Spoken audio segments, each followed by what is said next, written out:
I want to thank Pradhan Mantri from my heart. 1600 square mile of kacha rasta. Rastas are very. I have had 2 marriages. Duita marriage has been. I have left both husbands. Bangla পড়তেও পারি, লিখতেও পারি। আমার বাবা কিন্তু এগুলো শিখিয়েছেন আমাকে। ওখানে ধরেন কিছু লোকজন যারা যে বসে আছে আনএমপ্লয়েড বেচারারা, ওনাদের কিছু করার নাই, ওনারা এখন আমাকে নিয়ে ট্রোল করছেন। গত কয়েকদিন থেকে ফেসবুক, টিকটক, ইউটিউব সহ যে কোনো সোশ্যাল মিডিয়াতেই আপনি স্ক্রল করেছেন আর একটা ভিডিও বা একটা ভয়েস আপনি দেখেন নাই বা আপনার সামনে আসে না, এটা আসলে অসম্ভব ব্যাপার। সংসদের বাজেট অধিবেশনে দাঁড়িয়ে বিএনপি মনোনীত এমপি জেবা আমিন খান ওনার সেই বাংলিশ বক্তব্য পুরো ইন্টারনেটে একদম ভাইরাল।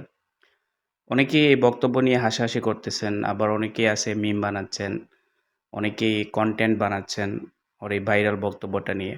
আবার অনেকেই স্পিকারের সেই ডায়ালগ জেবা আমিন খান যখন বক্তব্যটা দিচ্ছিলেন, তারপরে উনি স্পিকারের কাছে সময় চাচ্ছিলেন, এক্সট্রা অতিরিক্ত সময়। তখন স্পিকার একটা ডায়ালগ দিয়েছিলেন, আগামী বছরের জন্য প্রস্তুতি নিতে থাকেন। তো ওইটা নিয়েও অনেকে মিম বানাচ্ছেন, অনেকে কন্টেন্ট বানাচ্ছেন। কিন্তু আসলে এই বক্তব্যটার পিছনে বা এই গল্পটার পিছনে আসল রহস্যটা কী?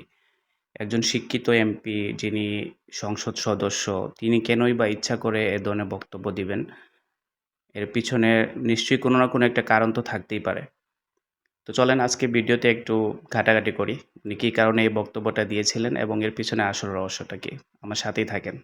মূল আলোচনায় যাওয়ার আগে যারা আসলে এই জেবা আমিন খানকে ওনার সম্পর্কে কিছু জানেন না, তাদেরকে জানানো দরকার ওনার ব্যাকগ্রাউন্ড বা ওনার ফ্যামিলি ব্যাকগ্রাউন্ড, উনি কে আসলে।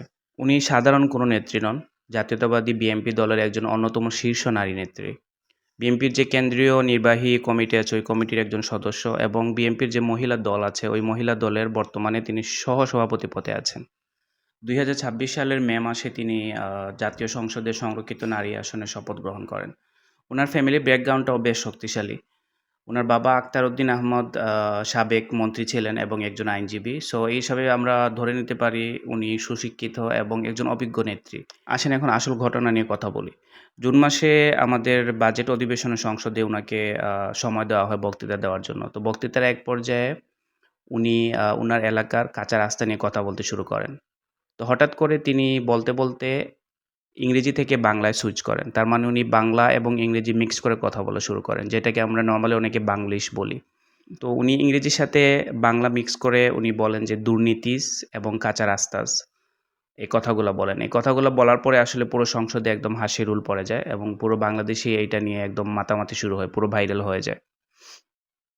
উনি আসলে মিন করতে চেয়েছিলেন যে বিগত সরকারের আমলে ১৬০০ বর্গমাইল কাঁচা রাস্তা দুর্নীতির কারণে মেরামত করা হয় নাই। তো ওইটার মাঝখানে তিনি বাংলা এবং ইংলিশ মিশ্রণ করে এই কথাগুলো বলেন।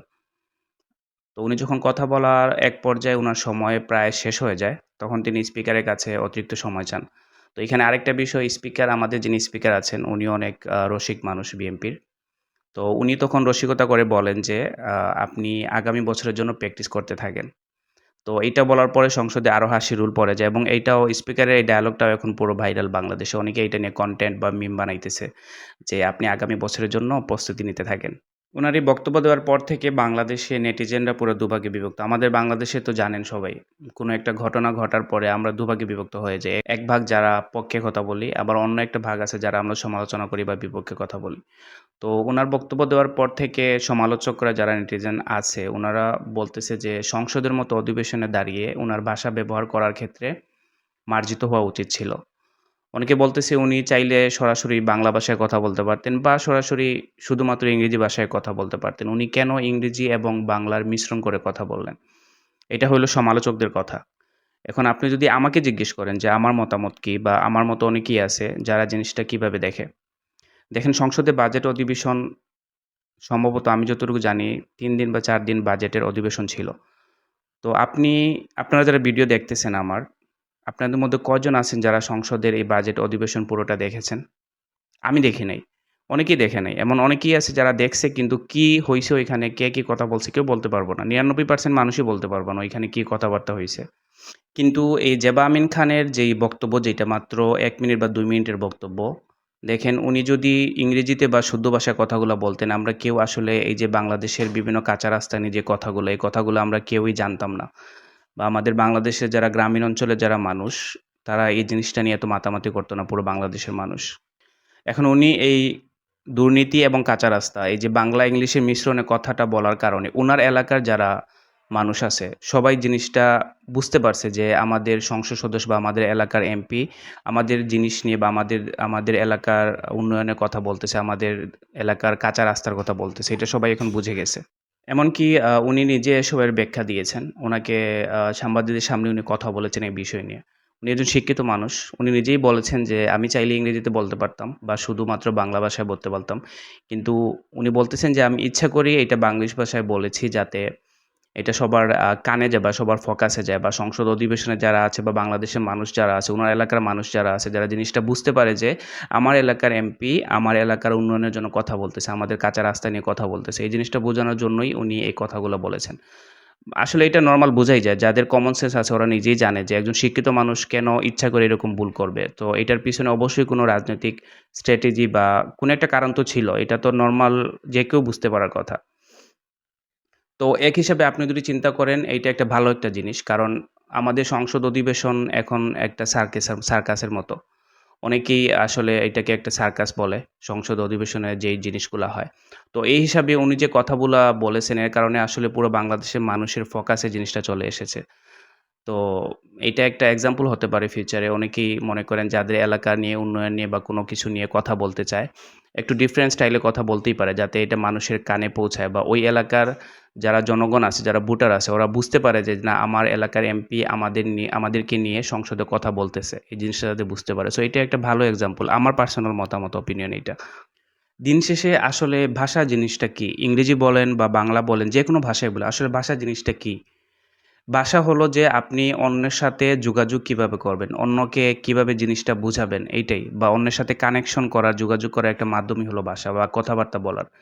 তো এই হিসাবে আপনি ওইখানে বাংলা কি বললেন না ইংলিশ বললেন না বাংলা ইংলিশ মিশ্রণ করলেন, এই জিনিসটা আসলে ম্যাটার করে না। এখানে ম্যাটার করে যে আপনি যার পক্ষে ওইখানে কথা বলতেছেন বা যে কথাগুলা বলতেছেন, এই কথাগুলা আপনার এলাকার বা বাংলাদেশের মানুষের কানে গিয়ে পৌঁছেছে কিনা? বাংলাদেশের সাধারণ মানুষ এই কথাগুলো বুঝতেছে কিনা? এটা হইলো ইম্পোর্টেন্ট। এখন আপনি ওইখানে লম্বা একটা লেকচার অধিবেশনে, সংসদ অধিবেশনে, বাজেট না যেকোনো অধিবেশনেই আপনি লম্বা একটা লেকচার দিয়ে আসলেন। কেউ হয়তো আপনার স্ক্রিপ্ট লিখে দিল। আপনি লম্বা একটা লেকচার দিয়ে আসলেন। আপনার এলাকার মানুষ কিছুই বুঝল না। বিশেষ করে গ্রামীণ যারা, সবাই তো আর এলাকার শিক্ষিত থাকে না। সাধারণ মানুষ গরিব থাকে, অনেকে লেখাপড়া করে নাই। সো আপনি কি কথা বলছেন, কি বিষয়ে বলছেন, ওরা কিছুই এই জিনিসটা বুঝতে পারল না। তো এইটা বলার কোনো মানে নাই। কারণ আপনাকে ওইখানে সংসদে পাঠিয়েছে আপনার এলাকার মানুষ, নিশ্চয়ই ওই এলাকার মানুষের পক্ষে কথা বলার জন্য বা ওই এলাকার উন্নয়ন করার জন্য। সো আপনি সবার সাথে কানেকশনটা বজায় রাখার জন্য বা ওদেরকে বুঝানোর জন্য যে আমি তোমাদের কথা সংসদে বলতেছি। তার জন্য আসলে এইটা একটা ভালো একটা জিনিস। আপনি যেকোনো ভাষায় কথা বলেন, আপনি গ্রামীণ ভাষায় কথা বলেন। সংসদে কোথাও আইনে তো লেখা নাই যে সংসদে দাঁড়িয়ে আপনি আপনার আঞ্চলিক ভাষায় কথা বলতে পারবেন না। এরকম কিছুই নাই। আপনি আপনার আঞ্চলিক ভাষায় কথা বলেন, কোনো সমস্যা নেই।